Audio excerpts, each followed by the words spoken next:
Not a robot, इसका मकसद क्या है? आखिर मशीन को कैसे पता चल जाता है कि इंसान है या फिर रोबोट, या फिर इसकी सच्चाई क्या है? नमस्कार, आप देख रहे हैं न्यूज़ 11 भारत का डिजिटल प्लेटफॉर्म और मैं हूं आपके साथ सोनल रॉय। इस वीडियो में हम आपके कई सवालों का जवाब देने वाले हैं। देखिए, कोई भी फॉर्म या लिंक या वेबसाइट जब भी आप खोलते हैं तब वहां पर I am not a robot test पहले शो करने लगता है। आखिर इससे होता क्या है? मशीन कैसे डिटेक्ट करती है कि सिस्टम को कोई इंसान इस्तेमाल कर रहा है या फिर कोई रोबोट इस्तेमाल कर रहा है? आप जब कोई भी वेबसाइट को खोलते हैं आपको एक बॉक्स दिखता है जिसमें लिखा होता है आई एम नॉट अ रोबोट। तो आपके मन में भी ये सवाल आता होगा कि आखिर क्यों मुझसे ये पूछा जा रहा है कि मैं इंसान हूं या फिर रोबोट हूं? और फिर जैसे ही आप उस बॉक्स पर क्लिक करते हैं तो साइट ओपन हो जाती है। और ये पता कैसे चलता है कि साइट को कोई इंसान ऑपरेट कर रहा है या फिर रोबोट? देखिए, वैसे तो इस सवाल को जानना काफी इंटरेस्टिंग है, तो आइए शुरुआत करते हैं इस वीडियो की और विस्तार से आपको बताते हैं इसके बारे में। आई एम नॉट अ रोबोट का आखिर असली फंडा क्या है, सबसे पहले आप इसे समझिए। देखिए, ये फीचर एक कैप्चा सिस्टम का हिस्सा होता है। अब कैप्चा क्या होता है इसे समझिए। CAPTCHA, इसका मतलब होता है completely automated public Turing test to tell computers and human apart, यानी कि इंसानों को और मशीनों को अलग अलग बताना। मतलब एक ऐसा टेस्ट जो कि बताता है कि इंसान और मशीन में फर्क कितना है। वेबसाइट इस सिस्टम का इस्तेमाल करती है ताकि रोबोट किसी भी वेबसाइट का डेटा चोरी ना कर सके और उन पर अटैक ना कर सके या फिर कोई स्पैम ना फैला सके।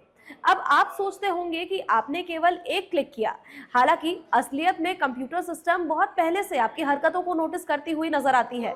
जब आप सिस्टम की चीजों को इस्तेमाल कर रहे होते हैं, जैसे कि माउस के मूवमेंट को, स्क्रोलिंग की स्पीड को या फिर क्लिक करने की स्पीड को, इन सभी चीजों को कंप्यूटर एनालाइज कर रहा होता है। इंसान के माउस के ऑपरेशन का जो सिस्टम होता है, यानी कर्सर मूवमेंट जो होता है, वो थोड़ा असामान्य होता है, पर रोबोट जो होता है वो बिल्कुल स्ट्रेट कर्सर को यूज करता है। अब इन सभी चीजों को एनालाइज करने के बाद सिस्टम समझता है कि आखिर स्क्रीन के सामने कोई इंसान बैठा है या फिर कोई ऑटोमेटेड प्रोग्रामिंग मशीन बैठा है।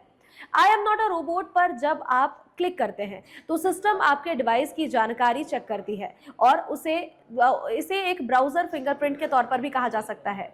इस प्रोसेस में आपका IP एड्रेस, स्क्रीन साइज, कौन सा आप इंस्टॉल कर रहे हैं प्रोग्राम, साथ ही ब्राउजर का वर्जन क्या है, सब कुछ, ये सब डिटेल्स सामने आ जाती है।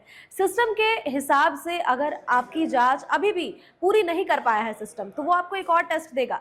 इस टेस्ट में एक पिक्चर दिया होता है और ये पिक्चर चैलेंज होता है। इस विजुअल चैलेंज में आपको ट्रैफिक लाइट मिलती है या फिर कोई साइकिल वाली फोटो मिलती है जिसे आपको सेलेक्ट करना होता है, बस या फिर कोई सीढ़ियाँ होती है जिससे कि सेलेक्ट करना होता है और जिससे मशीन ये पता लगाता है कि कंप्यूटर बैठा है सामने या फिर कोई इंसान बैठा है। अब ये भी आपको बताते चले कि जब रोबोट्स के लिए ये जो टास्क है ये काफ़ी टफ हो जाता है, हालांकि इंसानों के लिए ये काफ़ी आसान होता है, तो इसे हम पल भर में कर लेते हैं। लेकिन अगर कोई रोबोट इस सिस्टम को यूज़ कर रहा होगा तो ऐसे में उसके लिए ये काफ़ी परेशानी वाली चीज़ होगी, जिससे कि रोबोट से कंप्यूटर का जो वेबसाइट है वो सुरक्षित हो जाएगा। इसीलिए इन सभी टेस्ट को किया जाता है। क्या आपको ये जानकारी पहले से पता थी? और अगर नहीं तो आपको ये जानकारी कैसी लगी, हमें कमेंट सेक्शन में ज़रूर बताएं।